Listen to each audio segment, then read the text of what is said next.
여기서 그러면 좀 재밌는 이야기를 좀 해보고자 합니다. 롯데와 유니클로는 과연 어떤 관계일까요?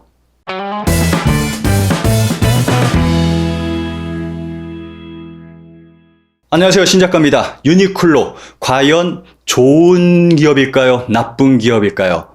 우선 유니클로가 한국에서 어떻게 물건을 팔아왔는지에 대해서 이야기를 해보고자 합니다.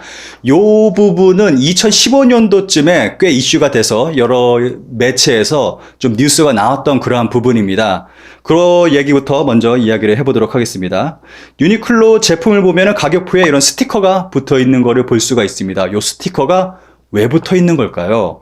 요거는 2015년도 당시에 JTBC 뉴스룸에서 좀 보도된 부분이 있어서 그걸 좀 참고하면서 이야기를 해보도록 하겠습니다. 세일 기간 중인 제품의 가격표에서 스티커를 떼보니까 가격이 더 비쌉니다. 세일 기간 중인데. 예전 가격이 더 싸고 붙여놓은 스티커 가격이 더 비쌉니다. 세일이라고 하는데 어떻게 가격이 더 비싸요? 이거 말도 안 되는 거죠.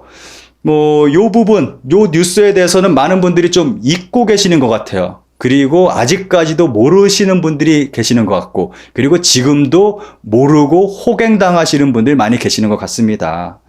유니클로 측에서는 모양과 소재가 같아서 지난해 제품에 새 가격을 붙여도 된다라고 이야기를 하고 있습니다. 그런데 세일하는데 왜 가격이 더 비쌉니까? 지들 세일한다고 붙여놨는데 참 말도 안 되고 웃기는 그러한 상황이에요. 게다가 한국의 유니클로는 일본 유니클로보다 30%나 가격이 더 비쌉니다. 일본의 유니클로에서는 유통 비용 때문에 가격이 더 비싼 거다 이야기를 하고 있는데 한국보다 미국의 유니클로가 더 쌉니다. 그런데 이건 말이 안 되잖아요. 일본에서 훨씬 더 멀리 있는 미국인데 한국보다 가격이 더 싸요. 이 부분에 대해서 언급한 기사 내용을 좀 소개시켜 드리겠습니다. 이들 품목의 가격은 미국에 비해서도 한국의 판매 가격이 모두 비싸게 판매되고 있는 것으로 나타났다. 감탄 재킷 한 품목만 한국 판매가와 비슷한 가격 차를 보였을 뿐 데님 셔츠의 경우 한국의 39,900원보다 미국은 13.3% 싼 34,600원에 팔리고 있었다. 그 밖에 데님 재킷과 레귤러 피트진 등은 미국 매장에서 한국보다 3.6에서 7.4% 싼 가격에 판매됐다. 게다가 유니클로 제품 같은 경우는 베트남, 중국, 방글라데시, 터키 등에서 제품을 생산을 합니다.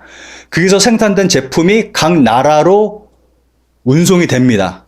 그 다음에 팔리는 건데 요거는 상관이 없는 거예요. 그런데 미국이 더 싸고 한국이 더 비쌉니다. 유니클로는 말도 안 되는 그러한 얘기를 하고 있습니다. 왜 한국에서 이러한 행동을 보이고 있는 걸까요? 답은 하나죠. 한국에서는 그래도 되니까. 여기서 그러면 좀 재밌는 이야기를 좀 해보고자 합니다. 롯데와 유니클로는 과연 어떤 관계일까요? 한국 유니클로 설립 과정을 살펴보면 일본의 패스트 리테일링과 한국의 롯데 쇼핑이 각각 51대 49의 지분으로 240억 원을 투자해서 2004년 10월 한국 유니클로를 운영하고 있는 FRL 코리아를 설립했습니다. 여기서 설립된 FRL 코리아가 한국 유니클로를 실질적으로 운영을 하게 되는 거죠. 유니클로는 한국 진출 이후에 엄청난 기세로 한국 의류 시장을 장악해 나갔습니다.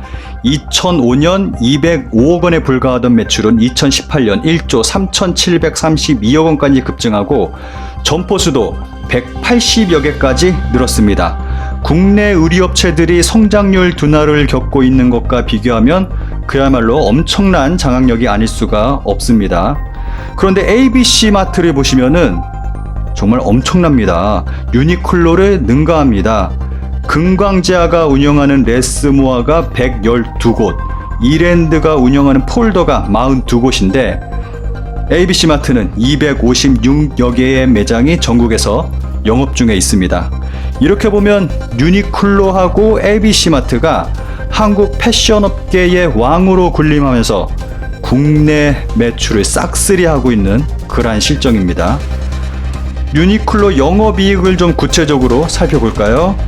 한국 유니클로는 한국에서 비싼 가격으로 폭리를 취해서 거둔 매출액이 2018년 매출 1조 3,732억 원, 영업이익률 17.1%라는 놀라운 이익을 올렸습니다. 요 그래프 보시면 아시겠지만 정말 어마어마한 성장입니다. 우리나라 사람들이 정말 열심히, 너무 열심히 유니클로 제품을 좀 사줬어요.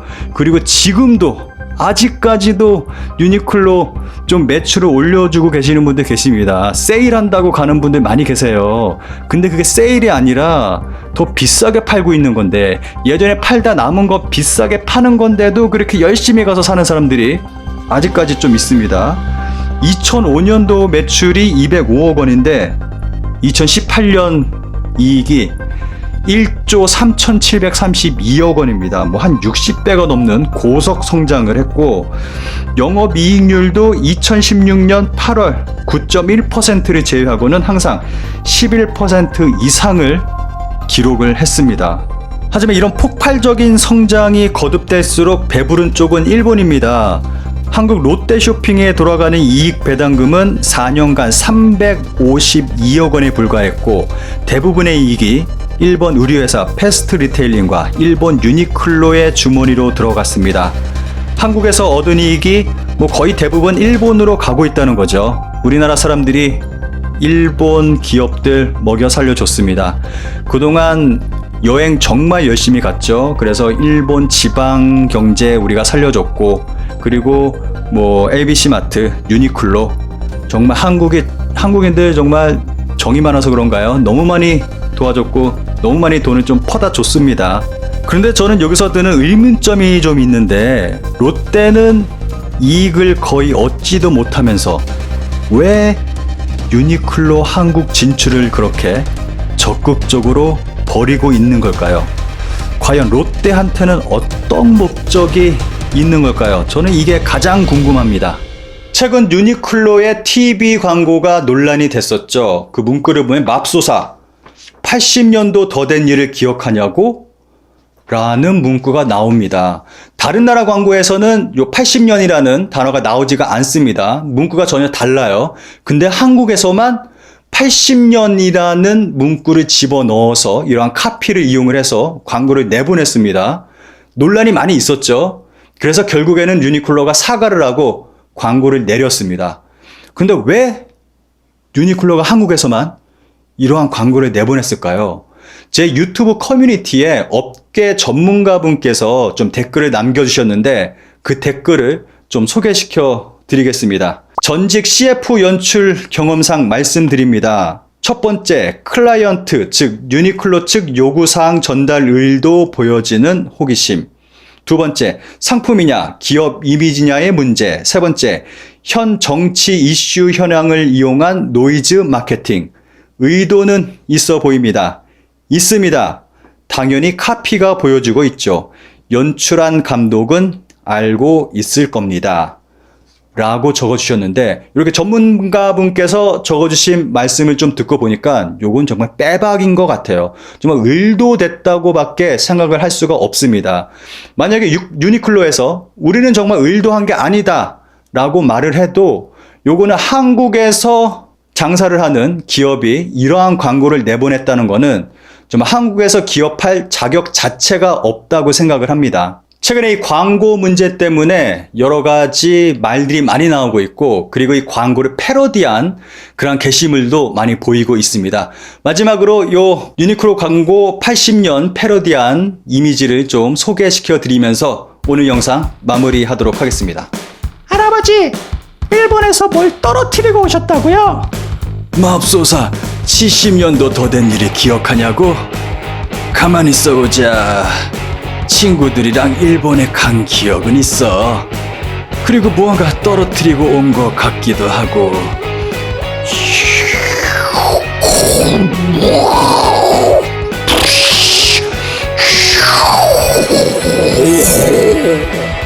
아, 그러고 보니까 일본에서 유명하다고 하는 사람 사인도 받아왔는걸. 일본 구구들이 선호하는 히트텍, 74년 전통의 따뜻함, 미들보이 앤 팜맨. 맙소사 74년 전 온기를 잊었냐고?